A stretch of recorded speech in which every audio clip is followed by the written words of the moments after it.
네, 경찰이 신상공개위원회를 열고 분당 백화점 흉기 난동범의 신상 공개를 결정했습니다.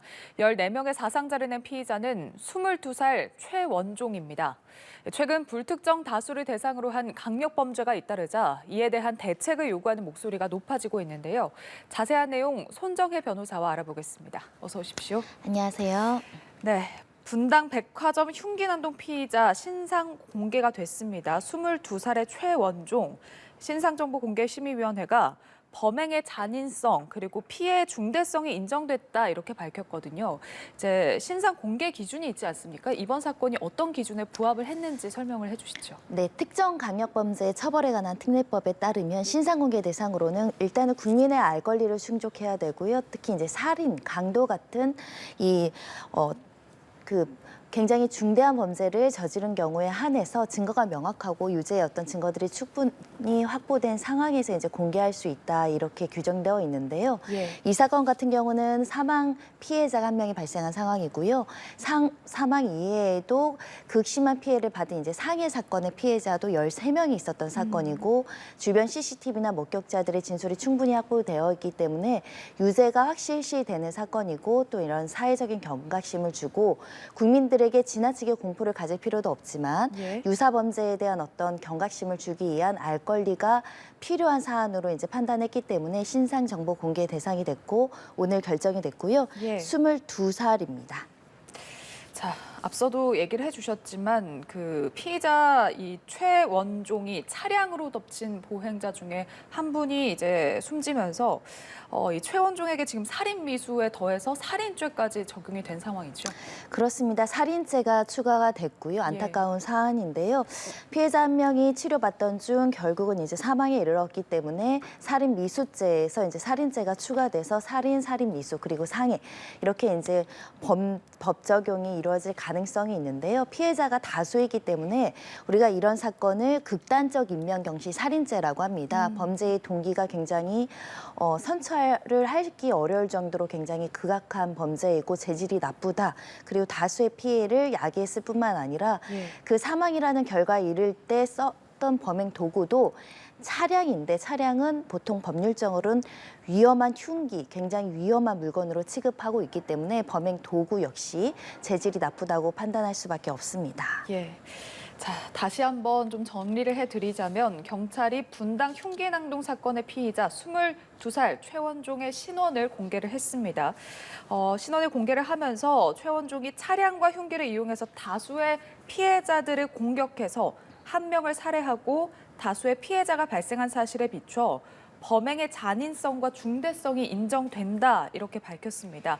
또 범죄 예방 등 신원 공개에 따른 공공의 이익이 큰 것으로 판단된다 이렇게 덧붙였습니다. 네, 이 22살 최원종, 이 경찰이 최원종의 휴대전화 그리고 컴퓨터를 포렌식을 해봤더니 범행 전에 신림동 살인 그리고 가스총, 방검복 이런 키워드를 검색을 했던 것으로 드러났거든요. 그러니까 지금 사전에 범행을 계획했을 가능성이 있는 그런 여러 정황들이 계속해서 드러나고 있는데 만약에 이번 사건이 계획 범행이라면 양형에 어느 정도 미치는 영향이 있을까요? 일단 계획 범죄 같은 경우는 우발적인 범죄에 비해서 그 재질이 좋지 않다라고 평가해서요. 예. 이 정도 사안이면 사형 무기 그리고 25년 이상의 유기징역형이 선고될 가능성이 매우 높은 사건입니다. 그만큼 범죄의 재질이 좋지 않고 다수의 인명피해를 경시하는 극단적 인명경시 사건이기 때문인데요. 예. 나아가서는 신림역 사건에서도 조선 피고인이 사전에 흉기도 미리 구입하고 계획했던 정황이 나타났는데 예. 이 사건에도 사전에 휴대전화나 컴퓨터로 각종의 범행과 관련한 단어들을 검색했다는 점, 특히 신림역 사건도 검색했다는 점에 비추어 봐서는 예. 계획 범죄의 일환이지만 또 모방 범죄의 성격을 갖고 있고 또 일정 부분 정신질환이 영향을 끼쳤던 사안이기 때문에 어떻게 보면 계획적인 어떻게 보면 사회의 어떤 적개심을 가지고 어떤 망상에 의한 살인을 저질렀다 이렇게 평가할 수밖에 없습니다. 예. 지금 정치권에서 묻지마 범죄에 대해서 처벌 강화가 필요하다 이런 목소리가 나오고 있어요. 그래서 일반적인 그런 살인죄나 일반적인 죄에 비해서 조금 더 무거운 형벌이 필요하지 않냐, 가중 처벌이 필요하다 이런 이야기거든요. 묻지마 범죄의 정의 자체가 좀 모호하다라는 의견도 있는 반면에 이런 지금 의견에 대해서 어떻게 생각하시는지? 일단 묻지마 범죄라는 단어는 법전에 없는 단어입니다. 법률 용어가 아니고 사회학적 용어라고 말씀드릴 수 있겠는데요. 예. 다만 대법원 양형기준위원회에는 무차별적인 행위라는 그 규정으로서 어떤 양형기준을 설치하고 있습니다. 2명 이상의 어떤 피해에게 이제 무차별, 무작위적인 어떤 살인이나 강도나 어떤 상해행위를 끼쳤을 때는 이미 양형기준에서 가중처벌하고는 있습니다.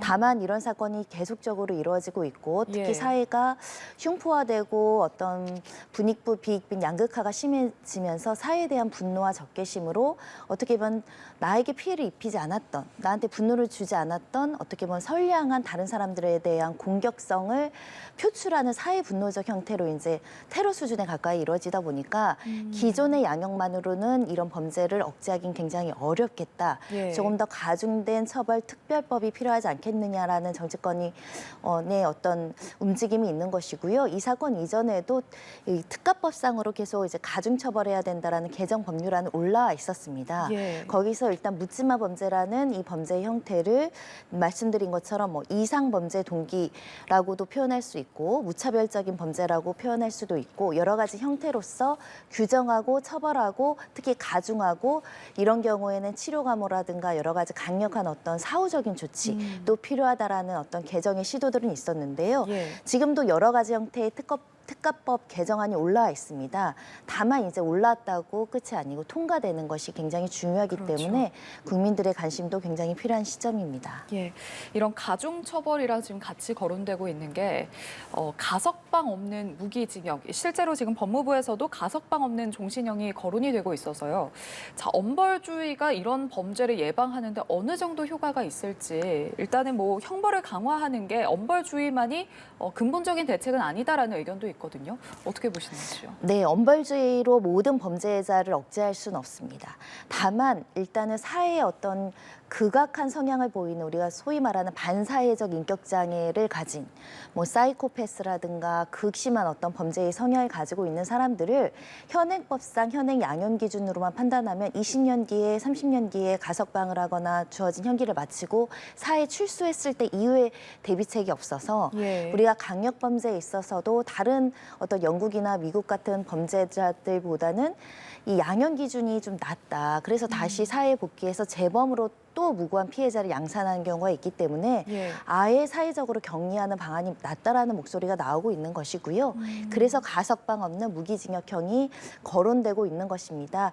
개중의 교정과 교화가 가능하고 개선이 가능한 사람들이야 이런 뭐 가석방 없는 무기징역형을 내릴 필요는 없지만 아무리 살펴봐도 정말 개선의 여지가 전혀 없다라고 평가할 수 있는 사람들은 격리할 수 있는 유일한 방법이다 이렇게 이야기하는 사람들도 있기 때문에 거론되고 있는 것이고요. 예. 이 부분은 법무부에서 신설을 검토하고 빠르게 추진하겠다라고 이야기하고 있기 때문에 이 흉악범죄의 대책 중에 하나로서 거론되고 또 통과되길 바라는 마음입니다. 교화 가능성이 정말 없어 보이는 그런 사람을 대상으로라고 하셨는데 기준을 좀 정하는 게 쉽지 않아 보이는데요. 우리가 수사 재판 단계에서는 다수의 프로파일러들이 참여도 하기도 하고요. 예. 재판 과정에서 재범위원성 평가를 거치기도 합니다. 심리 분석도 하고 예. 그 사람에 대한 각종의 어떤 사이코패스 검사라든지 양형 기준을 설립하기 위한 양형 조사를 하는 과정에서 개선과 교화의 가능성이라는 게 인간이 인간을 평가한다는 거는 결점이 있을 수도 있고 우려가 있을 수도 있지만 예. 개 중에 예를 들면 수십 명이나 이 사건들처럼 각종의 어떤 테러라든가 다수의 인명을 빼앗아간 범죄인이 개선 가능성이 없고 오히려 재범 가능성이 굉장히 높다고 한다면 이럴 때를 대비해서 조금 더 사회 격리를 철저하게 시킬 수 있는 제도가 마련돼야 된다라는 취지입니다. 예. 자, 지금 묻지마 범죄가 잇따라 발생하면서 시민 불안이 굉장히 큰 상황인데요. 이런 묻지마 범죄가 발생을 해도 이제 경찰이 범행 진압 과정에서 물리력을 행사를 했다가 오히려 손해배상 소송에 휘말린 사례가 있다면서요. 네, 네, 일단은 우리나라 공권력에서 이제 총기 사용이라든가 어떤 무기를 사용하는 게 조금 제한된 측면은 있습니다. 예. 과거에 경찰이 공권력을 남용했던 사례들 때문에 직무집행법에 따르면 최소한도의 어떤 그 무기라든가 공권력만 행사하도록 규정되어 있는 측면이 있는데요. 그렇지만 이게 현실적으로 굉장히 어떤 경찰의 공권력을 다른 범죄자들이 무시하는 행태로 가져가게 되기 때문에 그것을 개선해야 된다라고 해서 직무집행법이 지난해 2월에 개정되긴 했습니다. 예. 근데 이 개정된 법률의 주된 취지는 범죄 예방이나 범죄자를 진압하는데 경찰이 무력으로 이제 제압을 하다가 이 범죄자들을 다치게 할 수도 있고요. 심지어는 이제 죽게 만들 수도 있습니다. 이럴 때 예. 중대한 과실이라든가 고의가 없으면 면책하거나 감경하는 규정들을 마련했는데 형사 범죄 부분에 있어서 감경이기 때문에 또 민사 소송은 별개로 이 경찰관 개인에게 손해배상 청구가 들어온다고 한다면 배상을 해줘야 되는 일이 있는 겁니다. 예. 실제 사례로 이제 주장하시는 분들이 이렇게 굉장히 위험한 흉기를 들고 덤비는 범죄자를 이제 총으로 쐈던 사건에서 이제 허벅지나 이렇게 좀 덜 치명적인 곳을 쏘지 않았다라는 과실을 문제 삼아서 한 7,800만 원의 배상을 해야 된다. 이런 판례들이 있었다고 하고 예. 또 제약 과정에서 총기를 사용한 부분 때문에 결국 이제 피의자 피고인이 사망한 사건에서 3억 원대의 배상금이 나온 민사 소송이 있다라고 합니다. 예. 이런 경우에 수억 원, 수천만 원대의 어떤 배상금을 일반 개인인 경찰관이 혼자 부담하도록 하는 것이 그만큼 경찰이 공권력을 적극적으로 사용하지 못하는데 발목을 잡고 있는 거 아니냐라는 목소리가 나오고 있는 것이고요.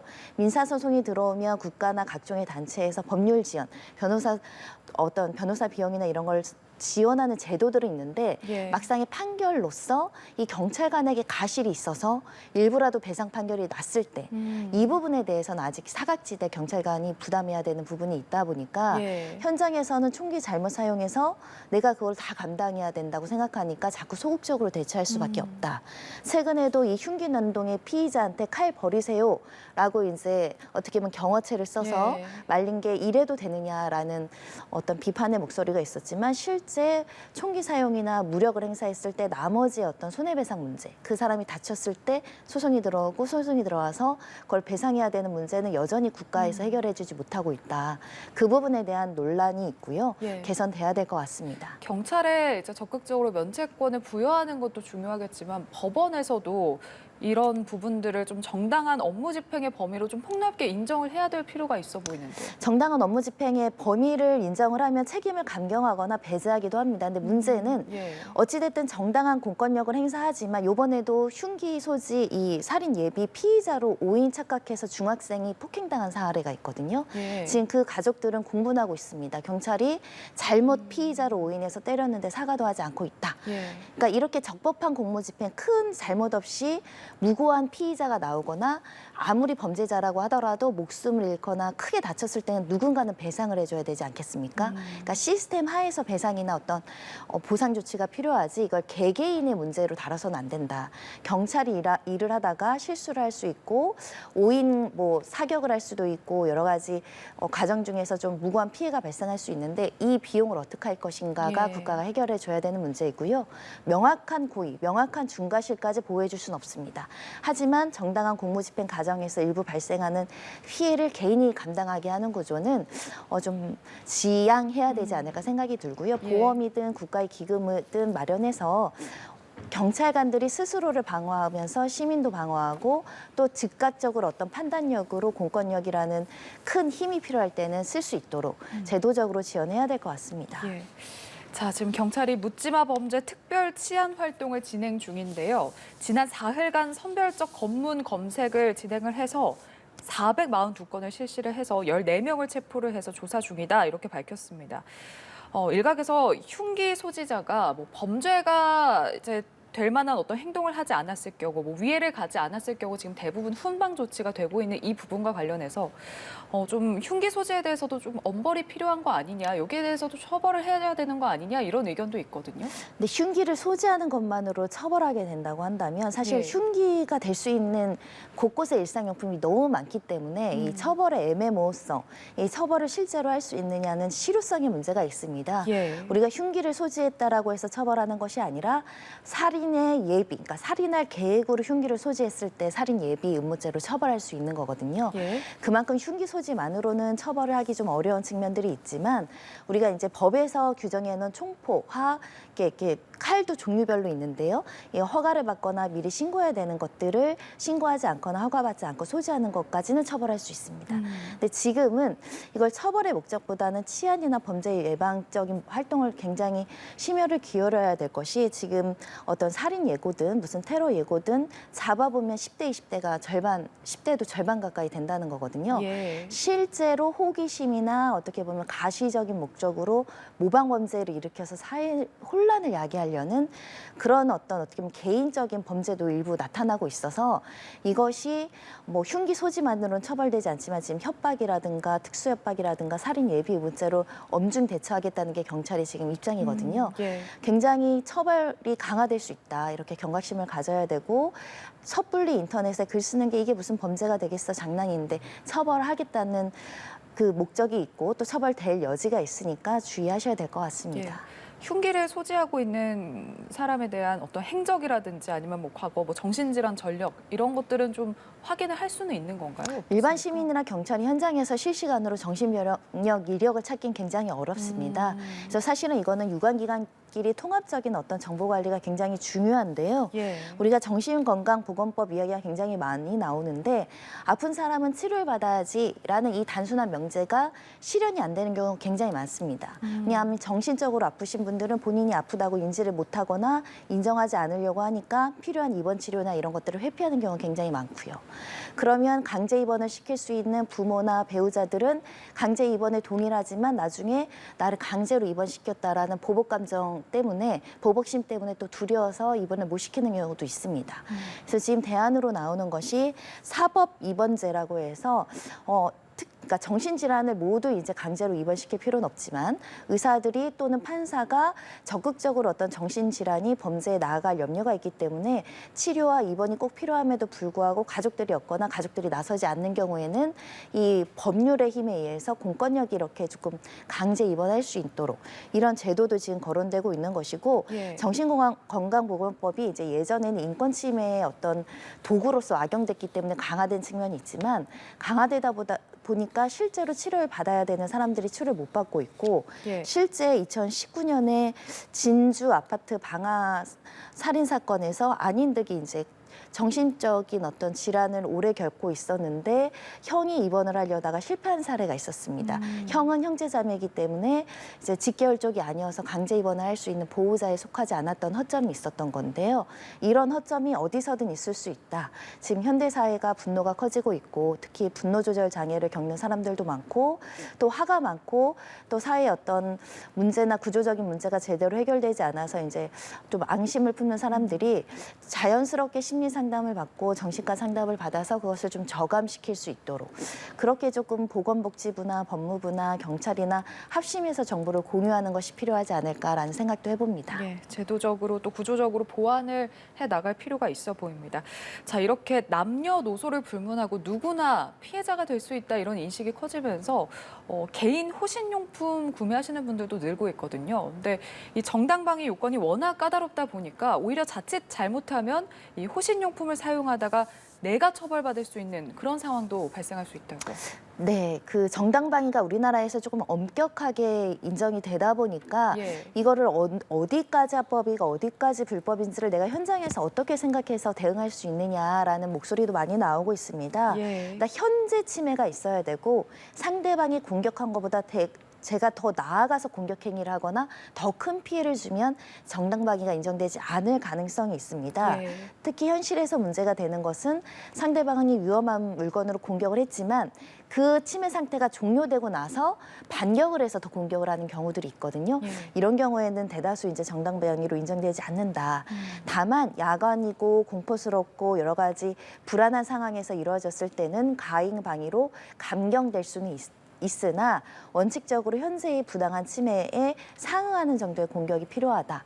다만 어떤 현장이든 내 목숨이 가장 중요하다라고 보통 생각하니까 반격을 더 우발적으로 강하게 하는 경우는 있을 수 있다. 이런 예. 경우에는 법원에서 좀 정당방위 요건을 완화하는 추세를 가져가는 게 어떨까. 특히 우리나라가 이렇게 흉기 피습 사건이 짧은 시간에 동시간적으로 많이 이루어지는 경우가 별로 없었습니다. 그만큼 시민들이 불안에 떨고 있고 예. 공포스러워하는 상황이기 때문에 치안 강화도 해야 되지만 이럴 경우에 부당한 어떤 공격이 나왔다고 해서 다 형사처벌로서 정당방위를 부인할 것이냐, 이건 또 아니라고 생각을 합니다. 알겠습니다. 정당 방위 이야기까지 나눠봤습니다. 손정혜 변호사와 함께했습니다. 고맙습니다.